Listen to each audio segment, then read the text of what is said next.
Hello everyone, जय जगन्नाथ। आइए इस वीडियो में हमने डिस्कस करने वाले इस वीडियो में यानी डेली करंट अफेयर के टॉप मोस्ट इम्पोर्टेंट एमसीक्यू यानी हमने डिस्कस करने वाले 4 अगस्त 2025 की जो भी करंट अफेयर है, जो भी इम्पोर्टेंट एमसीक्यू रहे, सारे के सारे एक एक करके डिस्कस करने वाले हैं। तो आइए बिना टाइम वेस्ट करें, जो भी बातें रहे एक एक करके समझते हैं। फर्स्ट क्वेश्चन आपके सामने रहे, बताइए नंबर 1 पर क्या रहे। Who has been appointed as the 47 number के vice chief of the Indian navy के रूप में किससे नियुक्त करवाया गया है। अभी हमने रिसेंटली डिस्कस करी थी, क्या भूल गए? जो किसके बारे में डिस्कस कर रहे थे रिसेंटली, जो कि अपॉइंटेड हुए new vice chief of the Indian army की।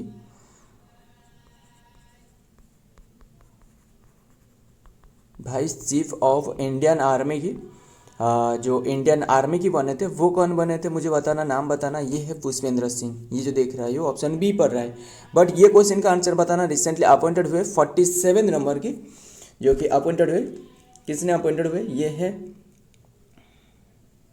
संजय बच्चन यानी ऑप्शन सी इज तो right answer, Sanjay Bachchan. Clear इतनी सी बात। इन्होंने जो कि रिसेंटली बने हैं इन द प्लेस ऑफ, किन की प्लेस में? संजय बच्चन जो बने किन की प्लेस में? ये है इन द प्लेस ऑफ के स्वामीनाथन। क्लियर इतनी सी बात, ध्यान में रखना सारे के सारे। एंड फिर बताइए मुझे एक एक करके जो आर्मी चीफ कौन रहे, नावल चीफ, मुझे बता सकते हो? हमने कल ही डिस्कस करते, आज फिर से बताना।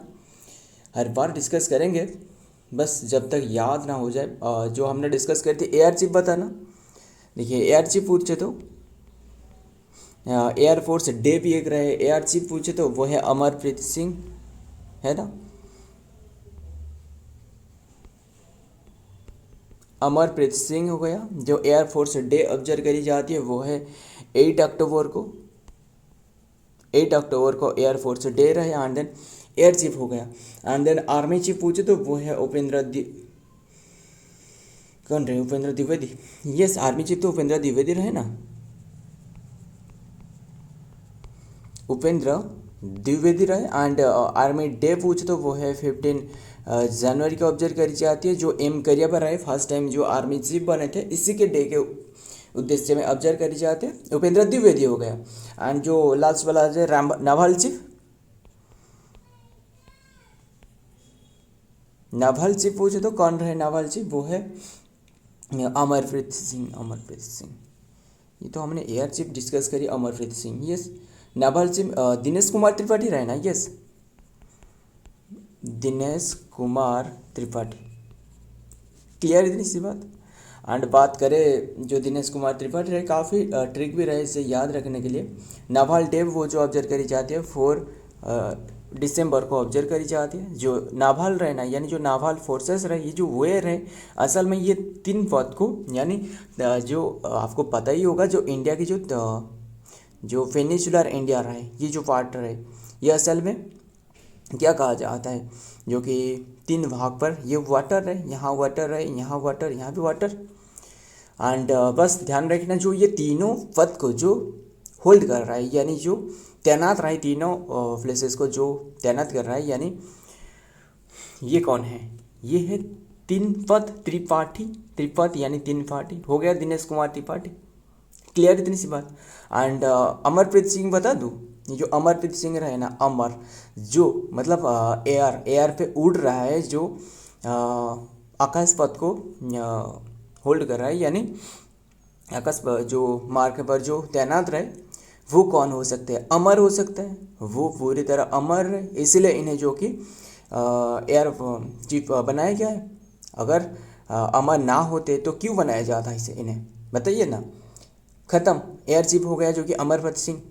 8 अक्टूबर को ये डे रहे, ध्यान में रखिएगा। एंड आर्मी चीफ पूछे तो ये उपेंद्र द्विवेदी हो गया, ध्यान में रखना। एंड बस रहने देते। और भी काफ़ी बातें याद आ रहे हैं। जो अभी के टाइम में जो पुष्पेंद्र सिंह बने थे ना, वो 48 नंबर की बने थे। 48 नंबर की vice chief of Indian army की बने थे। क्लियर इतनी सी बात। और एक याद आ रहा है, अभी के टाइम में तो वो हमने डिस्कस करी इंडियन नेवी के बारे में, 47 नंबर की बने हैं, वो है Sanjay Bachchan. But Indian air force की जो बने थे वाइस चीफ, वो है नर्मदेश्वर तिवारी।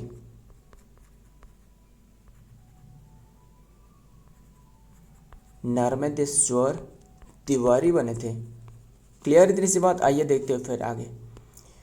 वाइस एडमिरल जो कि संजय बच्चन जो कि AVSMNM एंड देन द जो कि नावल चीफ बने, assume the charges as the 47th vice chief of the naval staff की and then VCNS on 1 August 2025 में बने, on assuming the charge the flag officer of the field solemn and then the home as to the, ध्यान में रखना, brave heart जो कि brave heart who made the supreme sacrifice in the service of the nation by the laying the floral wealth and then the nation war memories new Delhi. नाम क्या है? संजय बच्चन जो बने हैं नावल चीफ। एयर चीफ बताया तो आपको एयर चीफ जो कि तो नर्मदेश्वर तिवारी रहे, एंड नावल चीफ तो आपको सर जो आर्म्ड फोर्सेस की यानी जो आर्मी की इंडियन आर्मी की जो रहे वाइस चीफ वो तो पुष्पेंद्र सिंह, कल ही हमने डिस्कस करी। What is the name of the new rare blood group जो कि फ्रॉम इंडिया ने रिसेंटली ये फाउंड करवाया गया है। बहुत इंपॉर्टेंट है क्योंकि रिसेंटली एक न्यू कैटेगरी की ब्लड रहे जैसे कि CRIV ये डिस्कवर करवाया गया है। क्या है क्या नहीं है ये हमने डिस्कस करेंगे। इसका फुल फॉर्म क्या है? ये है क्रोमर इंडिया एंड बेंगलुरु। देख रहे हो कैसे नाम रहे, बेंगलुरु जो आप सोच भी नहीं सकते, क्रोमर इंडिया एंड बेंगलुरु इसका बस फुल फॉर्म है। क्योंकि अभी के टाइम में जो महाराष्ट्र रहे, सॉरी माफ करिएगा कर्नाटक, महाराष्ट्र कैसे, जो कर्नाटक की बेंगलुरु में एक न्यू टाइप की एक ब्लड ग्रुप डिस्कवर करवाया गया है। बस ध्यान में रखना, इसका नाम CRIV रखा गया है। ये एक रेयर ब्लड ग्रुप है। क्लियर इतनी सी बात। एंड ब्लड की स्टडी को क्या कहा जाता है मुझे बताना, स्टडी ऑफ ब्लड क्या कहा जाता है बताना, फिर आपको बताऊंगा। एंड जो कि ये क्रोमर इंडिया बेंगलुरु हो गया। एंड देन फिर बताइए ब्लड ग्रुप की डिस्कवर किसने करी थी? वो है कौन है ब्लड ग्रुप की जो डिस्कवर करी थी? वो है कार्ल लैंडस्टीनर, जिससे ब्लड A हो जाती है, AB एंड O हो गया एंड देन V हो गया। इसी तरह ये सारे के सारे पॉजिटिव एंड नेगेटिव कैटेगरी में रहे, पॉजिटिव एंड नेगेटिव कैटेगरी में रहे, ये तो आपको पता ही होगा। और एक होती है बॉम्बे ब्लड ग्रुप, जैसे एक रेयर ब्लड ग्रुप होती है जो कि 1 मिलियन पीपुल में एक ही 10 मिलियन पीपुल में एक ही व्यक्ति को ये होने का चांसेस रहे। एंड बात करें, बस ध्यान में रखना अभी के टाइम में जो ये न्यू ब्लड ग्रुप रहे, ब्लड की जो खोज करी थी किसने करी थी? कार्ल लैंडस्टीनर ने करी थी। कार्ल लैंडस्टीनर ब्लड ग्रुप की जो खोज करी थी। एंड ब्लड जो सर्कुलेशन के डिस्कवर करी थी वो तो विलियम हार्वे। दोनों में कंफ्यूज मत हो ना, विलियम हार्वे। ध्यान में रखना, अक्सर स्टूडेंट ये दोनों क्वेश्चन में जो कि आंसर में जो कि कंफ्यूज हो जाती है, बट आपको नहीं होना है। ध्यान में रखना सारे के सारे। एंड बताया तो आपको सारे के सारे मामले। एंड स्टडी ऑफ ब्लड क्या कहा जाता है? उसे हेमाटोलॉजी कहा जाता है, हेमाटोलॉजी। क्लियर। आइए देखते हैं फिर आगे। इन रिकॉग्नाइजेशन जो कि क्या है ऑफ इट्स ओरिजिन, ध्यान में रखना of its origin the group has been officially named CRIV with the CR जो कि representing the Cromer and then the IV representing the India and Bengaluru. ये ब्लड ग्रुप की खोज करवाई गया है। क्लियर इतनी सी बात। आइए देखते हैं फिर आगे वाला क्वेश्चन में। नंबर 3 क्या रहा है? दोर्जिलुंग। देखते हैं Dorjilung hydro power project is being weld between India with which country? कौन सी कंट्री के साथ? इंडिया एंड कौन सी कंट्री के साथ? ये जो दोर्जिलुंग हाइड्रो पावर प्रोजेक्ट ये बिल्ड करवाया जा रहा है अभी के टाइम में, ये भूटान के साथ, सॉरी यस भूटान के साथ। ऑप्शन डी तो राइट आंसर, भूटान के साथ ये बनाया जा रहा है जो कि हाइड्रो पावर प्रोजेक्ट। क्लियर इतनी सी बात। इंडिया एंड भूटान के बॉर्डर के बीच में। एंड जो भूटान इसमें जो एनर्जी कंज्यूम करने वाला है वो है 60% एंड इंडिया के पास वो है 40%, यानी इंडिया की जो टाटा प्राइवेट लिमिटेड है वो इनके साथ बनाया रहा है। ध्यान में रखना। एंड बात करें किसके बारे में? जो भूटान की कौन सी रिवर की बात करें तो वो है कुरिचू रिवर। क्लियर। जो ब्रह्मपुत्र की जो मानस रिवर है ना इसके पास में रहे, जो मानस रिवर आपको पता ही होगा, जो ब्रह्मपुत्र रिवर की जो चिमायुंगडुंग ग्लेशियर से ऑरिजिन, ऐसे हमने एस करके हमने उल्टा एस करके हमने याद रखते हैं ना। ऑरिजिन पूछे तो वो है सीमांगडोंग ग्लेशियर। एंड देन इसे सांगपो कहा जाता है जो कि तिब्बत में सांगपो कहा जाता है। एंड एंटर करती है जो कि नामचा बरुआ पर्वत के पास एंटर करने के बाद ये प्लेन सॉरी माउंटेन एरिया में फ्लो करती है। इसका नाम सियांग रहे, इसके बाद दिहांग रहे क्योंकि ये प्लेन एरिया में फ्लो करने के बाद दिहांग में जो कि Dibang river and then Lohit river join कर जाती है। सुवर्णश्री, धानश्री, कामलेंग, कोपले, मानस, देख रहे हो मानस खत्म, ये जो मानस रिवर रहे ध्यान में रखिएगा। एंड भूटान में ये बनाया जा रहा है, भूटान की भी। एंड अभी के टाइम में ये जो बनाया जा रहा है ना, भूटान में बात करें इसके जो कॉस्ट रहे भूटान में बनाया जा रहा है। एंड जो इसके कैपेसिटी पूछे तो कैपेसिटी जो इलेक्ट्रिक कैपेसिटी रही 1125 यानी 1125 मेगावाट की ये इलेक्ट्रिसिटी कैपेसिटी रहे। एंड कॉस्ट जो रहे कॉस्ट वो है $1.7 बिलियन की जो कि कॉस्ट रहे। एंड अभी के टाइम में जो वर्ल्ड बैंक रहे ना, इसके मध्यस्थता में यानी वर्ल्ड बैंक के सहायता में बनाया जा रहा है, जो स्पेंड कर रहा है वर्ल्ड बैंक ने। अभी के टाइम में अजय बांगा रहे 1944 में स्थापना रहे, ध्यान में रखना सारे के सारे। तो देखते हैं तो दार्जिलिंग हाइड्रो पावर जो कि project is being built in Bhutan and then with the India and then की partner of the India joint venture ये एक। And then the between the Bhutan जो कि Bhutan Druk green power and then corporation GTPC and then Indian Tata power company limited ये मिलके बना रहा है। The project is run of the river of the located in the Bhutan Kuruji river, देख रहे हो ना। नेक्स्ट देखते हैं number 4, who has become the new PM of Myanmar, बहुत इंपॉर्टेंट है, ध्यान में रखना। अभी रिसेंटली म्यांमार की न्यू प्राइम मिनिस्टर के रूप में नियुक्त करवाया गया है, वो है यू न्योसा। बस नाम ऐसे रहे, क्या करें तो याद ही रखना है। कैपिटल पूछे तो ये है, बस ध्यान में रखना नाम क्या है। एंड देन कैपिटल पूछे तो वो है नापीडो या फिर नापीडो भी कह लो, जो भी हो नापीडो। एंड देन करेंसी पूछे तो वो है म्यांमारियन जो कि म्यांमार।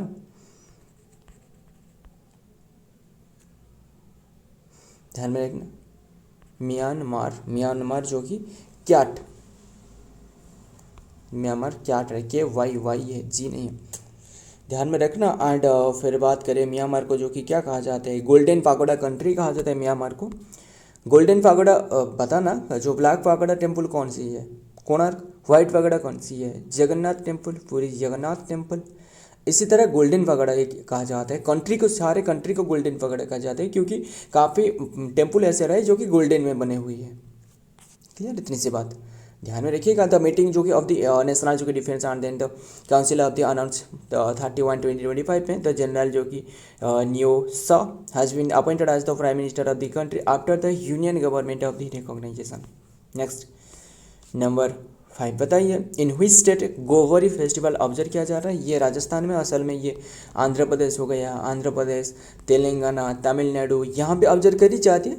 ध्यान में रखना ये गोवरी पूछा गया है, गोवरी अभी के टाइम में ये राजस्थान में ऑब्जर्व किया जा रहा है रिसेंटली, ध्यान में रखना। बात करें जो गोवरी फेस्टिवल है ना, असल में ये पूजा की जाती है जो माता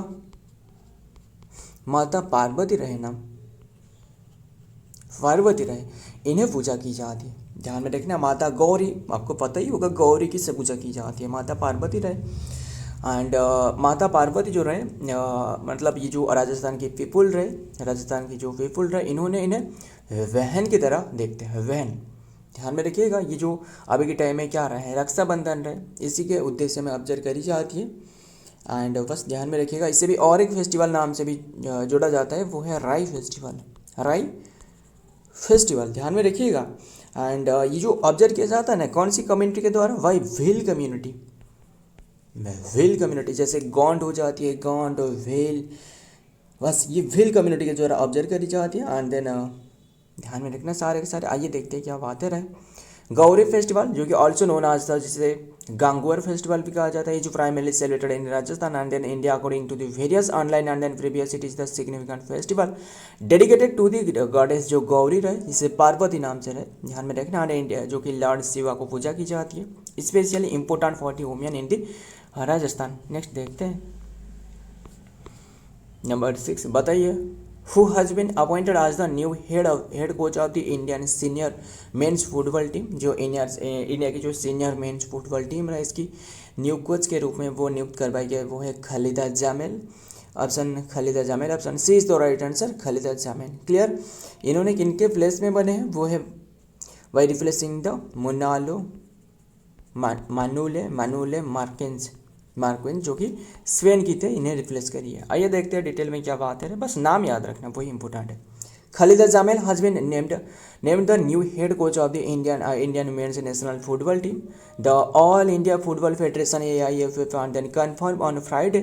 The AIFF executive committee in the presence of the technical committee and approved the Khalida Jamel appointment of for the role। ध्यान में रखना।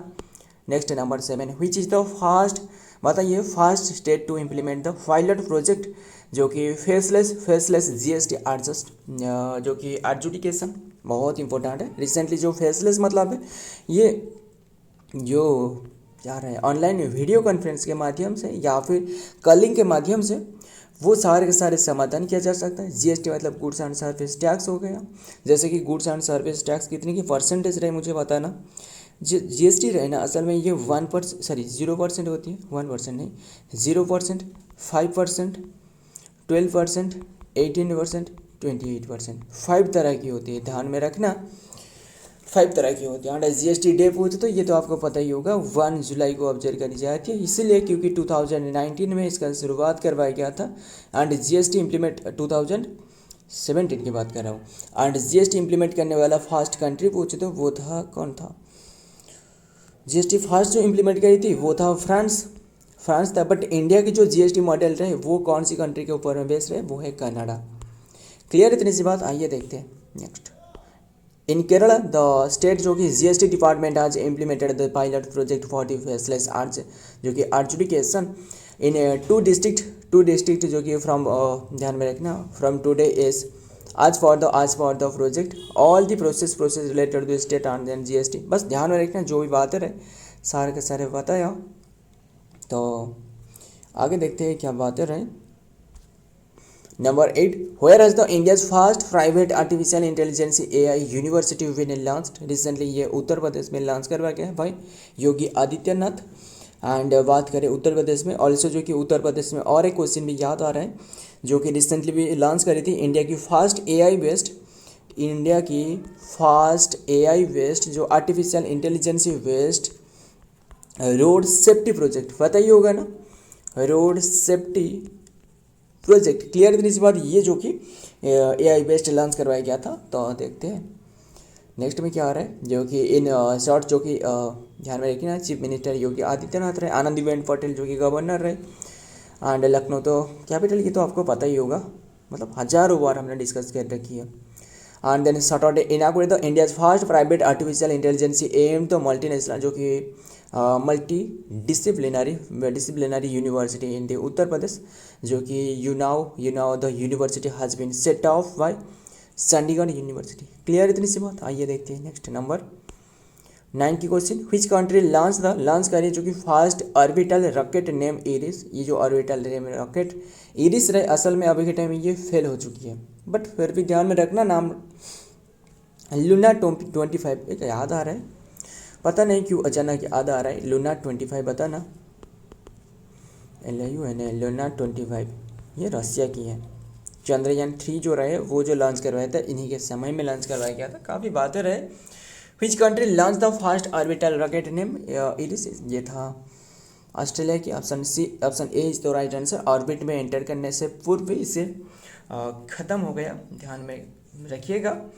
एंड अभी के टाइम में ये लॉन्च करवाया गया था बस ऑस्ट्रेलिया के द्वारा। क्लियर। ऑर्बिट में जो कि पहुंचने से पहले ही ये फेल हो चुकी है, यानी क्रॉस कर गए। एंड बात करिए जो बनाए गए हैं मेड बाय क्या रहे गिलमर स्पेस टेक्नोलॉजी के द्वारा ये बनाया गया है। क्लियर इतनी सी बात। एंड आपको पता ही होगा ऑस्ट्रेलिया ने भी रिसेंटली जो कि 16 ईयर जो एज जो बॉयज़ रहे गर्ल रहे यानी जो चिल्ड्रन रहे इनके ऊपर में बैन लगाया गया है जो कि इन्होंने यूट्यूब अकाउंट नहीं बना सकते। जैसे और भी काफ़ी सारे टिकटॉक हो गया और भी काफ़ी सोशल प्लेटफॉर्म वो बैन लगाया गया था, अभी के टाइम में यूट्यूब पर भी बैन लगाया गया। अच्छी बात है, ऐसे इंडिया में भी होना चाहिए, फिर बस होना ही चाहिए। ऑस्ट्रेलिया लॉन्च इट्स फास्ट जो कि orbital rocket and they name the iris, इसका नाम इरिस रहा, but the launch was successful and crashing जो कि आफ्टर 40 सेकंड के बाद क्रैश कर गया। देख रहे हो कितने सेकंड, 40 सेकंड के बाद क्रैश कर गया। The rocket was designed to carry the small and then satellite into the orbit and then the was developed the Glimmer जो कि space technology and then the launch took place from a spacecraft near the Vawen Queensland में ये launch करवाया गया था। देखते हैं last question क्या रहे। द न्यूयॉर्क डिक्लेरेशन जो कि calling for end of the Palestine Israel जो वार है, पता ही होगा पैलेस्टाइन एंड जो इजराइल कन्फ्लिक्ट है, इसे ख़त्म करने के लिए ये एक डिक्लेरेशन जारी करवाई गई, वो यूनाइटेड नेशन के द्वारा। यस, न्यूयॉर्क की डिक्लेरेशन यानी यूनाइटेड नेशन, ऑप्शन बी। देखते हैं डिटेल में एंड देन सेशन एंड कहते हैं जुलाई 30, 2025 जो कि WAFA the two state solution जो कि conference held in New York of the जो कि एग्रीमेंट टू टेक द जो कि ध्यान में रखना concrete time and then the bound step to the achieve the peaceful settlement of the Palestine issue and implement the two state solution. Clear इतनी सी बात। सो फ्रेंड, आज की ये कंटेंट है। वीडियो पसंद आया तो वीडियो को लाइक करना, आपके दोस्त यार प्यार जो भी रहे इनके साथ शेयर करिएगा। मिलता हूँ और एक वीडियो में और एक इम्पोर्टेंट एमसी के साथ, तब तक के लिए जय हिंद, जय जगन्नाथ।